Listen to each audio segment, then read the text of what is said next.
Hello everybody, hope you're having a wonderful day, and today I would like to share with you guys I'm going to be doing some sharpening service. This is a buddy's knife of mine. This is a Spyderco Delica in cpm-M4. I have plenty of experience with M4. It is a wonderful high-end blade material with high edge retention. Toughness, it's okay. Corrosion resistance is non-existent, but M4 is cool. It has, its properties that people like. I prefer it coated. It does come coated, but kind of rare, kind of difficult to find them out there. This is an uncoated one, and as you can see, it's still in pretty good condition. There is a tiny little bit of tinge of patina, but nothing really crazy. In the area that I live in, M4 isn't something that's going to easily corrode just on its own. It's really going to start to show some wear from being in your pocket if you are sweaty and like you just sweat a lot. At least that was my experience with uncoated M4. I noticed that I started getting some little speckles of rust, but there are different things you can do to protect the blades. But besides all that, talk about the steel itself. Take a look at this edge. This is a factory Spyderco edge that is about a year and a half, almost 2 years old. It doesn't look all that bad, but when you get up close and in the right light, like, it's damn near rolled all up here, right? That's a good portion of, or majority of, the blades being used for. Little microchips here at the tip, very common, and there's actually a big chip right there, right above my fingernail, and that's really about it. So I'm gonna go ahead and put let's see, I have my little book over here of my past knives that I've sharpened. So we can put a 16-degree edge on this. I don't remember what the factory edges are, but I have a S30V Delica that I gifted to my little sister, and there's a 16-degree edge on there, and it's quite the performer, honestly. So 16 degrees shouldn't look too crazy, even though the stock on this blade is stupid thin. But I just want to demonstrate really quick that this thing really has zero snag. Only in some spots it has a little bit of bite left to it, but I mean, you could still put it through material if you really wanted to, but it's just, yeah, I'm just making a mess here. So I'm gonna go ahead, and I actually got permission from my buddy to put in a tiny little sharpening tool right there, and I can show you guys a perfect example of what that looks like. Here is Manix 2 lightweight, and there is a sharpening tool right there. This allows me to work with what I got, at least with my current sharpening system. The stones that I have that are designed for the wicked edge, the material, the actual diamond material sharpening stones, don't come all the way out to the edge.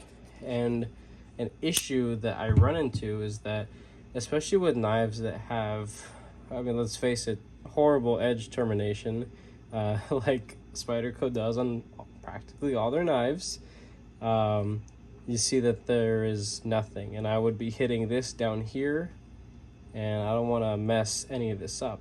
So what I can do is I can actually remove some material down here that is literally never going to be used, because you could see that from pretty much here and up is what's actually used, and down here, well, it's just there because that's part of the blade. So I'm going to go ahead and take my Dremel. This is a little diamond stone bit, and I'm just going to go and remove some material. And probably remove about like that much right there, or whatever was covering by the bit. So nothing crazy, about just as deep as I went on my Manix, just enough to be able to allow my stones to hit the edge all the way.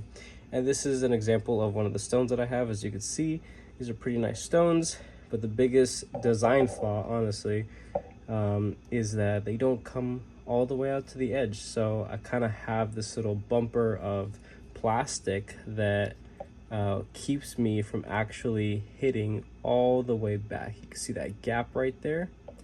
Yeah, I can't touch that. If I do, I would be constantly sliding like that, and I'm not actually sharpening. It's just kind of falling off the curved edge right there, and I don't want to mess up any of this. So the best thing that I can do for Spyderco's with my current sharpening system is literally just to put a sharpening choil. So that's what I'm gonna do. I'm not gonna go through the full regular real-time speed of me sharpening this thing. I'll just take a little, like a fast recording of myself from a side view just to show you, just sped through all the way, because this video doesn't need to be that long. It's just sharpening a knife, and I just want to show you guys that I got a sharpening service now. I want to start doing affordable sharpening for people who have knives that they beat on and that just need a quick fix with some rolled edges, major chips. Maybe you're losing a tip. I can reshape things.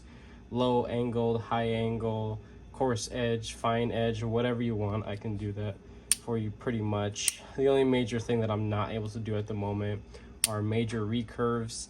Tantos, I can definitely do tantos. I prefer not to. So, but yeah, if you're interested, just go ahead and reach out to me through whatever platform you have me on. If it's here on YouTube, just leave me a comment in this video and I'll respond to you. I'll give you my information, whether it's email or on Instagram.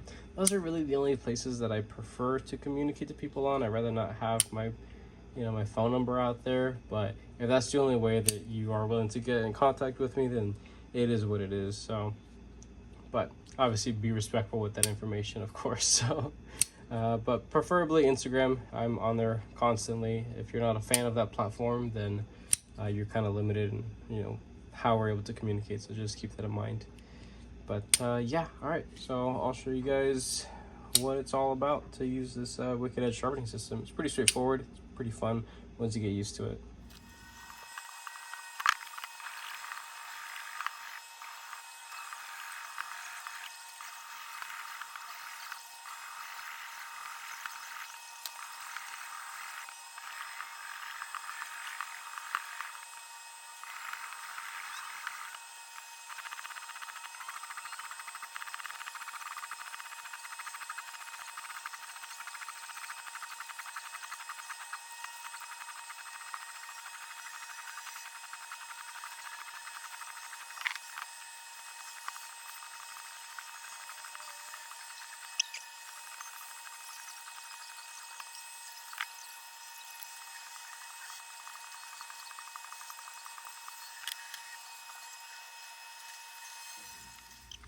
Alrighty, so this thing is finally done. I just got to give it a good clean.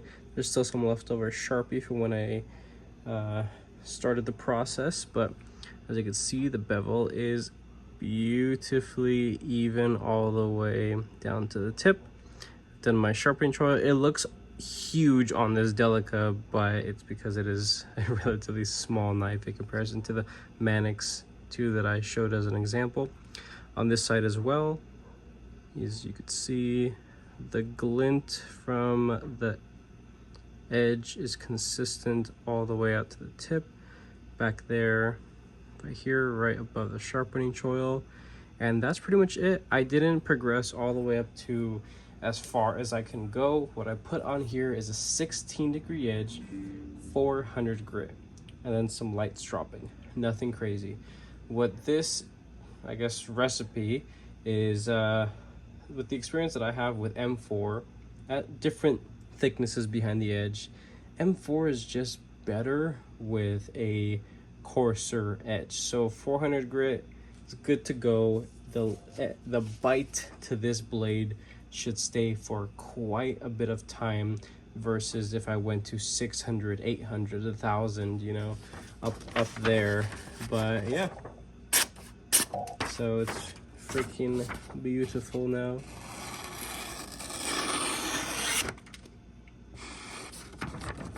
A little too slanted there.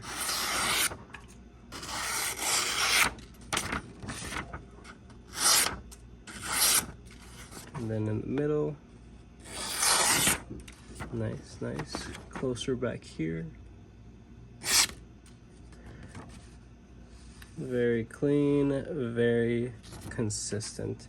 So this was definitely a success. And yeah, if you guys want to have an edge like this, just something to get back to work and have it, you know, back in hand, you know, go ahead and shoot me a message. I already have a couple people that have stuff on the way for me to check out and sharpen and do some, you know, basic not warranty work, but just see what I can do. I tinker with all my knives just to get them as good as they can possibly be, with tolerances of the pivot, whether it's bearings or washers or tuning the, you know, the lock bar strength, just typical cleaning. I do all that kind of stuff. So yeah, if you're interested in a service like this, go ahead and let me know. But with that being said, that's pretty much it for today. If you guys enjoyed this little video, go ahead and leave a like down below. If you are subscribed, thank you so much. I appreciate all your support and your patience, of course. If you are not subscribed, please consider subscribing, because I plan more videos and content coming you guys this way. And with that being said, I hope you have a wonderful rest of your day.